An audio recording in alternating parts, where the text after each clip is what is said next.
And now for chapter 3 to find out what has happened to Diggory and hopefully Polly.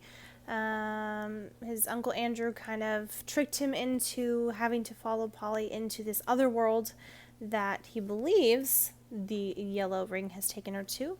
And the only way for them to get back is if Diggory brings her a green ring as well as one for himself. The trick is that it doesn't touch your skin. So if it touches your skin, you'll disappear to the other world.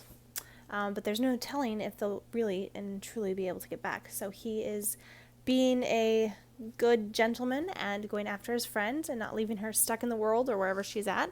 And hopefully we'll find out a little bit more in chapter 3, The Wood Between the Worlds. Uncle Andrew and his study vanished instantly. Then, for a moment, everything became muddled. The next thing Diggory knew was that there was a soft green light coming down on him from above and darkness below. He didn't seem to be standing on anything or sitting or lying. Nothing appeared to be touching him. "I believe I am in water," said Diggory, "or underwater."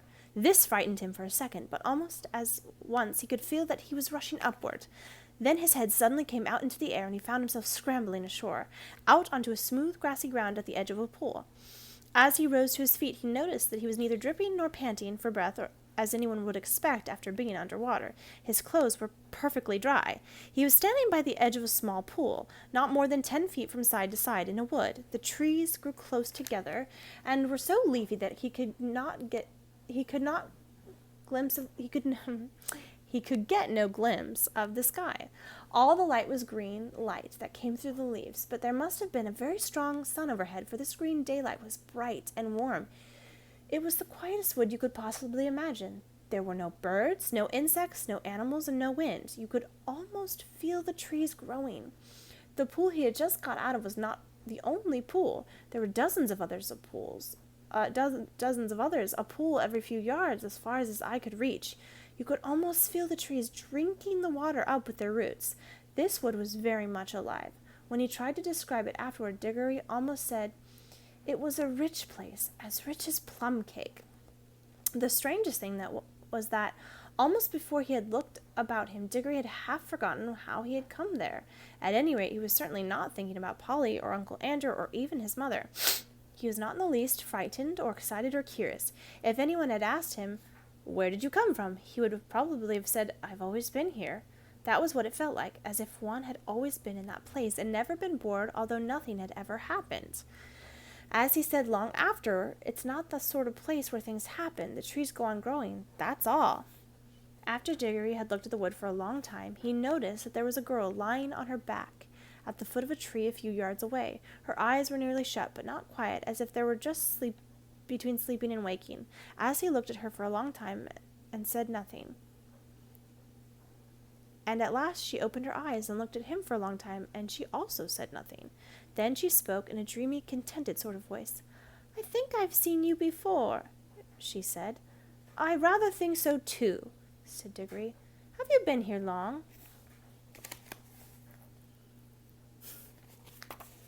"Oh, always," said the girl. "At least, I don't know, a very long time." "So have I," said Diggory. "No, you haven't," she said. "I've just seen you come up out of that pool." "Yes, I suppose I did," said Diggory with a puzzled air. "I'd forgotten." Then for a quite long time neither said anything more. "Look here," said the girl presently. "I wondered, did we ever really meet before? I had a sort of idea, a sort of picture in my head of a boy and a girl, like us, living somewhere quite different and doing all sorts of things. Perhaps it was only a dream." "I've had that same dream, I think," said Diggory, "about a boy and a girl living next door, and something about crawling among rafters. I remember the girl had a dirty face." "Aren't you getting it mixed? In my dream it was the boy who had the dirty face." "I can't remember the boy's face," said Diggory, and then he added, "Hello, what's that?" "Why, it's a guinea pig," said the girl. And it was a fat guinea pig, nosing about in the grass, but round the middle of the guinea pig there ran a tape, and tied on to it by the tape was a bright yellow ring. "Look, look!" cried Diggory, "the ring! And look, you've got one on your finger, and so have I." The girl now sat up, really interested at last. They stared very hard at one another, trying to remember, and then, At exactly the same moment, she shouted out, "Mr. Ketterly!" And he shouted out, "Uncle Andrew!" And they knew who they were and began to remember the whole story. After a few minutes of hard talking, they had got it straight. Diggory explained how beastly Uncle Andrew had been. "What do we do now?" said Polly. "Take the guinea pig and go home?" "There's no hurry," said Diggory with a huge yawn. "I think there is," said Polly. "This place is too quiet. It's so dreamy. You're almost asleep. If we once give in to it, we shall just lie down and drowse forever and ever." "It's very nice here," said Diggory. "Yes, it is," said Polly. "But we've got to get back." She stood up and began to go cautiously toward the guinea pig, but then she changed her mind. "We might as well leave the guinea pig," she said. "It's perfectly happy here, and your uncle will only do something horrid to it if we take it home." "I bet he would," answered Diggory. "Look at the way he treated us. By the way, how do we get home?" "Go back into the pool, I expect." They came and stood together at the edge, looking down into the smooth water. It was full of the reflection of the green leafy branches that made it look very deep. "We haven't any bathing things," said Polly. "We shan't need them, silly," said Diggory. "We're going in our clothes on. Don't you remember? It didn't wet us on the way up." "Can you swim?" "A bit. Can you?" "Well, not much." "I don't think we shall need to swim," said Diggory. "We want to go down, don't we?" Neither of them much liked the idea of jumping into a pool, but neither of them said so to the other. They took hands and said, "1, 2, 3, go!" and jumped. There was a great splash, and of course they closed their eyes, but when they opened them again they found they were still standing hand in hand in the green wood, and hardly up to their ankles in water. The pool was apparently only a couple of inches deep. They splashed back into the dry ground. "What on earth's gone wrong?" said Polly in a frightened voice, but not quite so frightened as you might expect, because it is hard to feel really frightened in the wood. The place is too peaceful. "Oh, I know," said Diggory. "Of course it won't work. We're still wearing our yellow rings. They're for the outward journey, you know. The green ones take you home. We must change rings. Have you got pockets? Good. Put your yellow ring in your left. I've got 2 greens. Here's one for you." They put on their green rings and came back to the pool, but before they tried another jump, Diggory gave a long, "Oh!" "What's the matter?" said Polly. "I've just had a really wonderful idea," said Diggory. "What are all the other pools?" "How do you mean?" "Well, if we can get back to our own world by jumping into this pool, mightn't we get somewhere else by jumping into one of the others? Supposing there was a world at the bottom of every pool."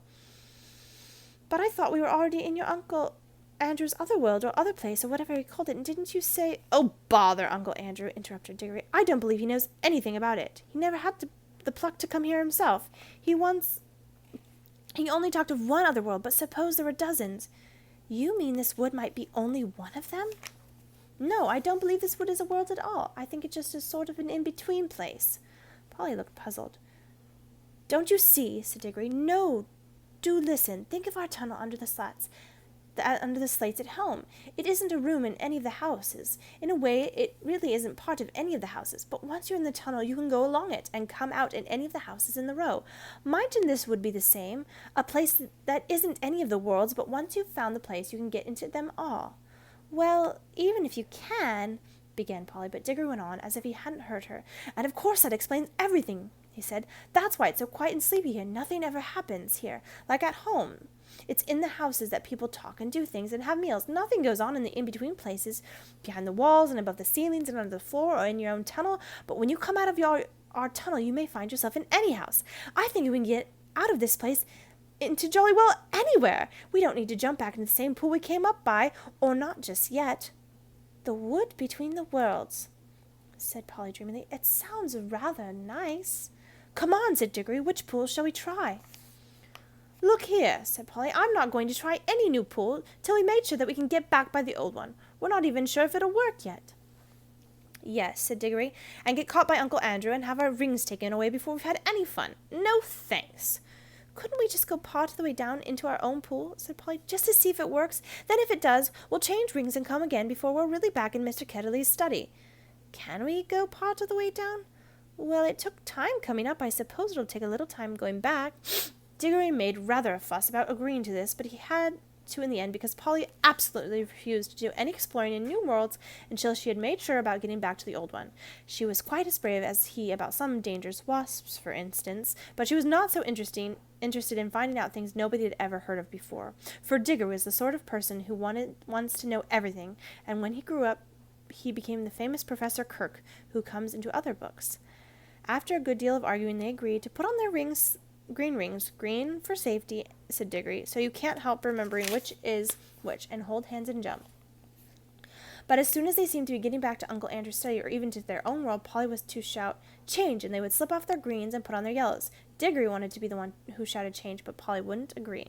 They put on their rings, took hands, and once more shouted, 1, 2, 3, go! This time it worked. It is very hard to tell you what it felt like, for everything happened so quickly. At first there were bright lights moving about in a black sky.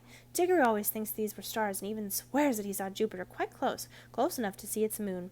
But almost at once there were rows and rows of roofs and chimney pots about them, and they could see St. Paul's and knew they were looking at London. But you could see through the walls of all the houses. Then they could see Uncle Andrew. Very vague and shadowy, but getting clearer and clearer and more solid-looking all the time, just as if they were coming into focus. But before he became quite real, Polly shouted, "Change!" And they did change, and our world faded away like a dream, and the green light above grew stronger and stronger till their heads came out of the pool, and they scrambled ashore. And there was the wood all about them, as green and bright and still as ever. The whole thing had taken less than a minute. "There," said Diggory. "That's all right. Now for the adventure. Any pool will do. Come on, let's try that one." "Stop," said Polly. "Aren't we going to mark this pool?" They stared at each other and turned quite white as they realized the dreadful thing that Diggory had just been going to do, for there were any number of pools in the wood, and the pools were all alike, and the trees were all alike, so that if they had once left behind the pool that led to our world without making some sort of landmark, the chances would have been 100 to 1 against their ever finding it again. Diggory's hand was shaking as he opened his penknife and cut out a long strip of turf on the bank of the pool. The soil, which smelled nice, was a rich reddish-brown and showed up well against the green. "It's a good thing one of us has some sense," said Polly. "Well, don't keep on gassing about it," said Diggory. "Come along, I want to see what's in one of the other pools." And Polly gave him a pretty sharp answer, and he said something even nastier in reply. The quarrel lasted for several minutes, but it would be dull to write it all down. Let us skip on to the moment at which they stood with beating hearts and rather scared faces on the edge of the unknown pool, with their yellow rings on, and held hands, and once more said, 1, 2, 3, go! Splash! Once again it hadn't worked. This pool, too, appeared to only be a puddle. Instead of reaching a new world, they only got their feet wet and splashed their legs for the second time that morning. If it was morning, it seemed to be always the same time in the wood between the worlds. "Blast and botheration!" exclaimed Diggory. "What's gone wrong now? We put on our yellow rings on all right. He said yellow for the outward journey." Now the truth was that Uncle Andrew, who knew nothing about the wood between the worlds, had quite a wrong idea about the rings. The yellow ones weren't outward rings, and the green ones weren't homeward rings, at least not in the way he thought. The stuff of which both were made had all come from the wood. The stuff in the yellow rings had the power of drawing you into the wood. It was the stuff that wanted to get back to its own place, the in-between place. But the stuff in the green rings is the stuff that is trying to get out of its own place, so that a green ring would take you out of the wood into a world. Uncle Andrew, you see, was working with things he did not really understand. Most magicians are. Of course, Diggory did not realize the truth quite clearly either, or not till later, but when they had talked it over, they decided to try their green rings on the new pool, just to see what happened. "I'm game if you are," said Polly, but she really said this because in her heart of hearts she now felt sure that neither kind of ring was going to work at all in the new pool, and so there was nothing worse than to be afraid of than another splash. I am not quite sure that Diggory had not the same feeling. At any rate, when they had both put on their greens and come back to the edge of the water and taken hands again, they were certainly a good deal more cheerful and less solemn than they had been the first time. 1, 2, 3, go! said Diggory, and they jumped. I wonder if it will work. We shall have to wait for chapter 4. Bye, guys.